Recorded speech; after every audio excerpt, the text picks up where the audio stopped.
Hi, everybody. Carl the Prado, A to Z Business IT. I'm hoping you're doing really well today. I wanted to share with you a little warning out here for, especially for our New York State residents, where we're starting to see that some fines were put out. One to a banking organization called One Main Financial. I'm going to share this article here. It just came out on Thursday. Um, so So One Main is a subprime loan. It's a subprime bank, and they just, as of Thursday, they were fined $4.2 million um, because of poor cybersecurity practices. So the penalty came after an examination of the policies. These things go back. It takes a while to get some of these fines to go through, especially when you're dealing with a bank with over $4 billion in holdings. They're going to have a team of lawyers. But at the end of the day, what happened was when they went through all the auditing and everything, they realized that privileged accounts were being shared and default passwords were being used, which left the bank's customers exposed. Now, even though um, they've done what was I going to say? They've done a lot of due diligence, and they've currently said that there was no banking information that was breached. Just by the fact that they had these things here, exposed them to a 4.25 fine here. And so, I mean, and they're a larger bank. I mean, they have 2.45. I'm sorry, they have almost 2.5 million customer accounts as of 2021. They hold over $4 billion in annual revenue, and they had, what was I going to say? They had 4 data privacy incidents. Um, so far, they've had to do filings on top of that. They've had to notify all of their clients in New Jersey and California on top of New York.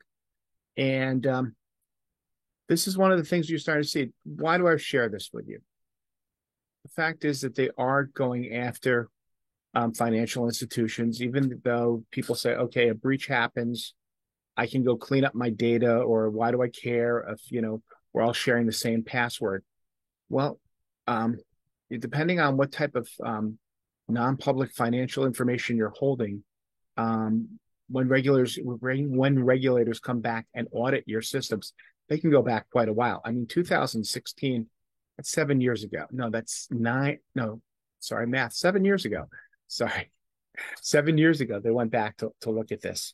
And so, one, you need to have your records in date. You need to be able to give that far back so that you don't have more fines. And two, they needed to have good policies in place. The one that was with the default passwords, that one of those breaches happened in 2018. They hadn't even cleaned up their whole act.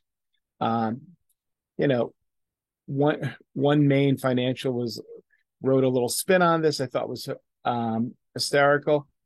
You know, said the demonstrates the department's dedication to upholding responsibilities of its licensees, particularly when they have access to New York data, New Yorkers' personal information. And, a spokeswoman said, we're pleased to have resolved this historical matter, which has long since been addressed. So they did clean it up, but that didn't mean that they didn't get the fines. And so what you got to look at is, for your business, can you weather, potential fines that can go into the millions of dollars, or even $100,000. Let's say it's even 50,000. Let's say it's not even 4.25 million.